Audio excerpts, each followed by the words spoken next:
لطافت کو مٹا دیتی ہے، بشر کو بشر کی اوقات بھلا دیتی ہے۔ آؤ اس ماں کی زبانی بھی کوئی بات سنے، روز بچوں کو جو بھوکا ہی سلا دیتی ہے۔ اپنی عزت کے بھروسے تھی جو مضبوط کھڑی، آخر ایک روز وہ سر اپنا جھکا دیتی ہے۔ اس کے دامن پہ لگے داغ یہی کہتے ہیں، بھوک تہذیب کے آداب مٹا دیتی ہے۔ صدر علی وقار۔ سردیوں کی ٹھٹھرتی ہوئی رات، منہ لپیٹے ایک مجبور ماں اپنے نومولود بچے کو ایدھی سینٹر کے باہر پڑے جھولے میں ڈال جاتی ہے۔ اس سے پوچھا گیا، کیا تجھے تیری مامتا ستائے گی نہیں؟ اس بچے کی سسکیاں تجھے رلائیں گی نہیں؟ اس کی چیخیں تیرے کانوں سے ٹکرائیں گی نہیں؟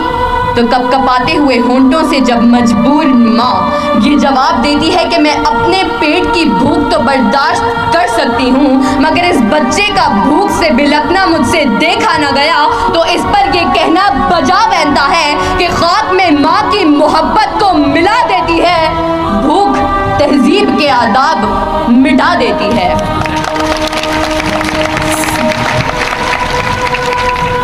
صدر علی وقار آج اس معزز اور باوقار ایوان میں قائد ایوان نے جو قرارداد پیش کی کہ ہم معاشی نہیں اخلاقی بدحالی کا شکار ہیں، میں اس کی بھرپور مخالفت کرتی ہوں، کیونکہ جس اخلاقی بدحالی کا رونا وہ رو کر گئے، وہ اخلاقیات تو خود معاشیات کی محتاج ہیں۔ قریب ہے کہ مفلسی تمہیں کفر تک لے جائے، اخلاقیات معاشیات کی محتاج ہیں۔ آئیے دلائل سے بات کرتے ہیں۔ روٹی کے چند ٹکڑوں اور قابل گزارا دودھ کی قلت سے تھر پارکر میں دم توڑنے والے مجبور بچوں کا اصل مسئلہ اخلاقیات نہیں معاشیات ہے۔ اسی شہر لاہور میں غربت سے تنگ آ کر بشرا نامی خاتون اپنے 2 معصوم بچوں کے ساتھ چلتی ہوئی ٹرین سے ٹکرا جائے تو اس کا اصل مسئلہ اخلاقیات نہیں معاشیات ہے۔ زرد چہرہ، آنکھیں اندر کو دھسی ہوئی اور بڑھاپے کی وجہ سے پورے جسم پر جھریاں لیے نشتر اسپتال ملتان کے باہر فقط 2 کلو آٹے کے عوض خون بیچنے والے بوڑھے کا اصل مسئلہ اخلاقیات نہیں معاشیات ہے۔ چہرہ بتا رہا تھا کہ مارا ہے بھوک نے، اور لوگ کہہ رہے تھے کہ کچھ کھا کے مر گیا۔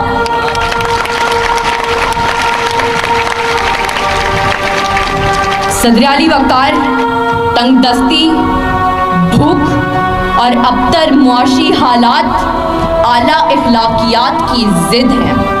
پہلے آپ تو تب ہوتا ہے کہ جب پیٹ کی بھوک اور غم روزگار نہ ہو۔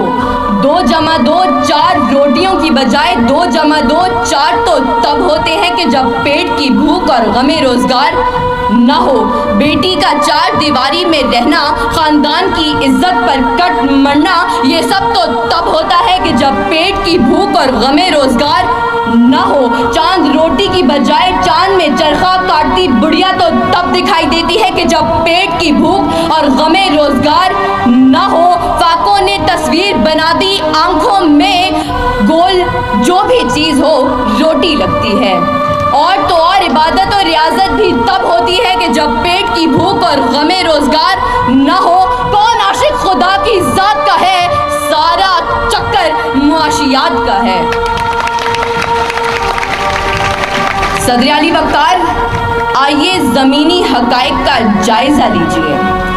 آج کشمیر میں مسلمانوں کو اپنے گھروں میں بند ہوئے 115 دن گزر گئے۔ ہم نے اخلاقیات کا مظاہرہ کرتے ہوئے اقوام متحدہ میں قراردادیں پیش کی تو اسلامی ممالک نے پاکستان کی حمایت کے بجائے ہندوستان کی حمایت کی۔ تو کیا اس کی اصل وجہ یہ ہے کہ ہم اخلاقی پستی کا شکار ہیں؟